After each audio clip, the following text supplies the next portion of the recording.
Hello, Barendipitous here with another video for the Board Game Shelf, and here is the enormous sequel to a standalone sequel to Gloomhaven. This is Frosthaven. If you can believe it, this box is actually a little bit bigger than the Gloomhaven box. It's probably about this much taller. Probably like about an inch or so, maybe less, maybe about an inch taller, and just like very, very slightly wider. So, yeah. In Gloomhaven and Frosthaven are both set in the same world. The Gloomhaven game is set in like the wilderness around the city of Gloomhaven, right? Frosthaven is set up in the far north region, and in a town, and in the frozen wasteland areas around a town called Frosthaven. I gotta say, my wife and I are very excited to play this, and we have played a lot of scenarios so far. We have not beaten the game yet, but we're very close. But yeah, so this is, in my opinion, a better version of Gloomhaven. There's a lot more to this game as well.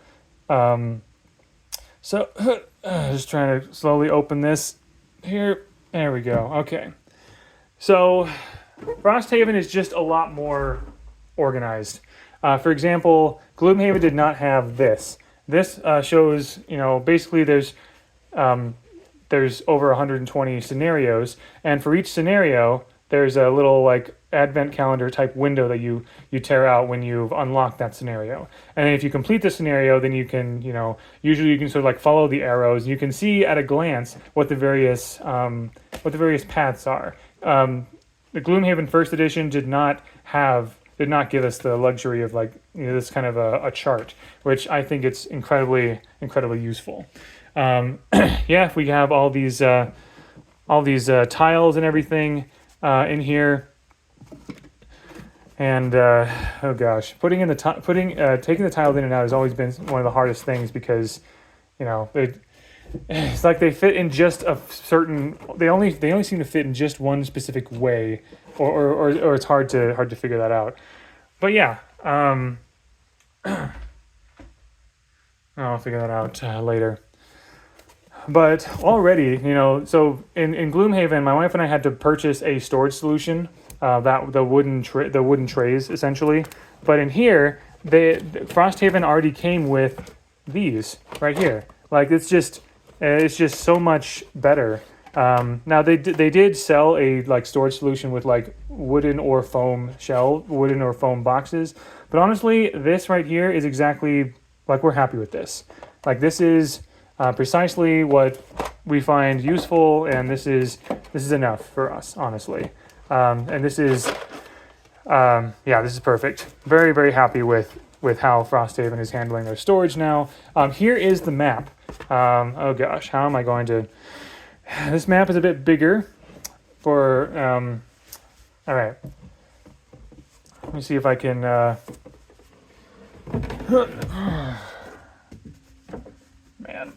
Oof. All right. So, yeah. Here's the. Okay, you can kind of see them. All right.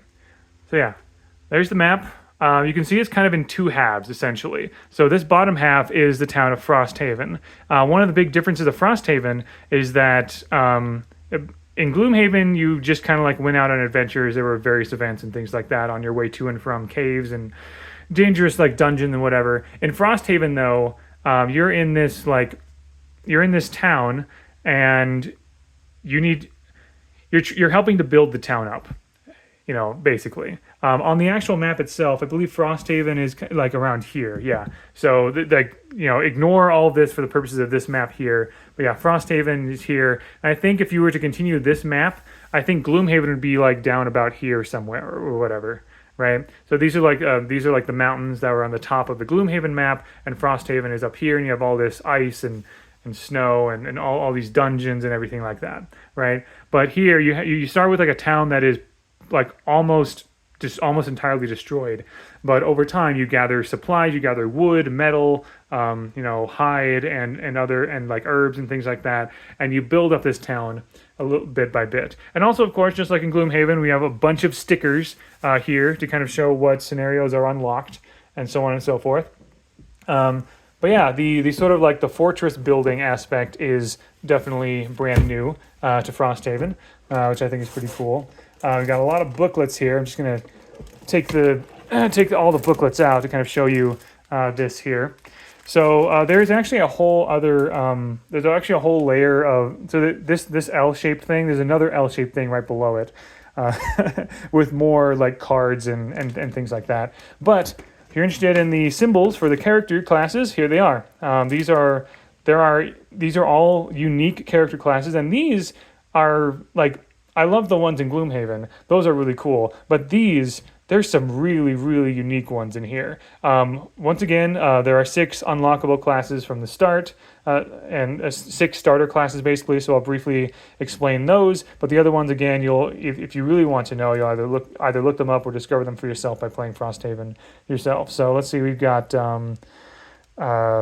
Okay, so we got the bone. Yeah, we got the Bone Shaper here, a character who can control skeletons, but they also have low health, and some of these skeletons kind of takes away from their health and so forth.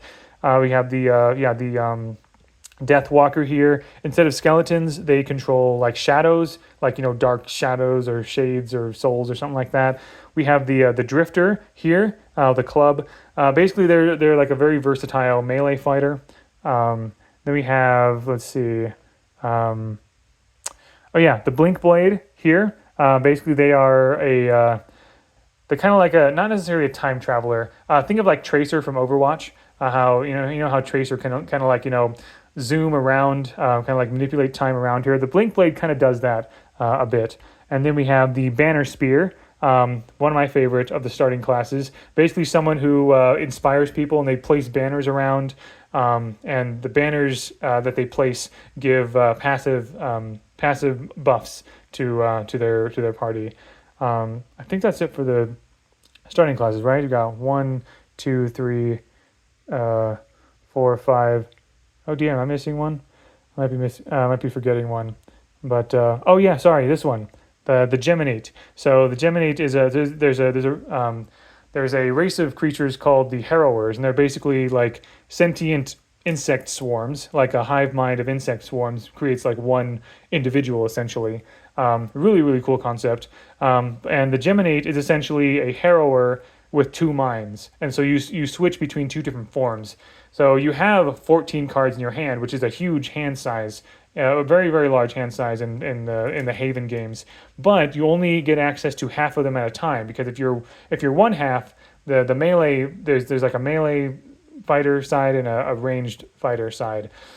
So if you have them, if the melee side is active, you only have those 7 available to you, and then there's some cards that force you to switch sides and stuff like that. So you're basically, so the Geminate comes from the word Gemini, right? You're basically 2 minds trying to work together, which is really cool. And then the other character classes are there are lots of really, really cool stuff going on there. So yeah. I don't know if there's a lot more to say about Frosthaven necessarily. Like I said, it's just Gloomhaven, but colder and, in my opinion, better. As far as I can tell, so Frosthaven definitely fixed a lot of the any like little confusions or such that sort of like came up in Gloomhaven, and also oh gosh, I do not remember how I put these together. I'll figure it out as I talk. Anyway, so Frosthaven definitely sort of like fixed or figured out how a lot of its own like confusions or miscommunications and stuff like that. Obviously, it adds more to the game. It's got the fortress building and stuff. There's lots more character classes in the game now, which is very exciting. And oh gosh, what was I gonna say?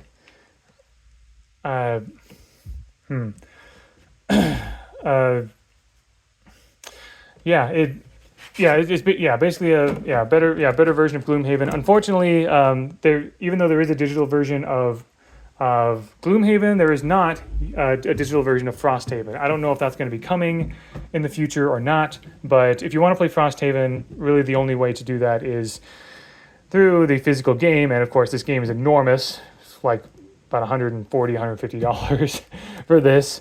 But you know, personally, my wife and I have been loving it, and like I said, we are almost done with the main campaign. We basically there are also some puzzles in this one as well, and that we're sort of like trying to figure out, and so forth. There are three main like storyline branches, and they all do relate to one another a little bit. Like three main threats that you have to sort of like deal with, but but yeah, we've played. So my wife and I, we've played through all three of them. Like we've resolved those three main branches, and we're just sort of like trying to like solve some puzzles to figure out the like to like finish the main story of the game essentially. Just like Gloomhaven, Frosthaven is very much a kind of like, you know, off and on sort of thing. Once we set it up on our table, we have it on our table for like weeks, maybe months at a time. And then there might be a time where we decide we want to clear the table to like play something else, or when we have people over and stuff. And so then we don't play Frosthaven for weeks or months at a time. So it's very much like that. Or like once it's set up, then we play. You know, we play several like scenarios in a row. We have several Frosthaven nights in a row. But then when we're not playing with it, then it takes a little while for us to like. But I mean, I think that's really good. Like you really get your money's worth with this, I think. And also, I just really love the survival, like, you know, the Arctic survival kind of thing. There's new monsters you have to deal with, and so forth. But yeah. Also, I will mention that storing things in this box is harder for us. Luckily we found a solution where we were able to fit everything into the box except for the monster like cards and tokens and things like that. So we have a separate box for that. Like if we put them in this box would not be fully closed. Like right now, the Frosthaven box is fully closed. But if we put all these in there, then there's no way, right? So yeah, it is enormous, but honestly, I don't mind it too much. I like it enough that I enjoy this enough that I don't mind the little inconveniences of it, and I just think it's cool. Like, you know, it's just like having Gloomhaven. So we have Gloomhaven. So we have so my wife and I, we have Calyx shelves from IKEA. They're like a lot of board game enthusiasts have Calyx shelves. Callax is the name. Basically these square shelves, and we have a 4x4 grid, and the entire bottom row of our Calyx shelves is all Gloomhaven stuff. One box is Gloomhaven, one box is Frosthaven, and the next couple of videos you'll see what the other boxes contain. So, but yeah, thank you very much for watching. I hope you enjoyed, and until next time, all the best.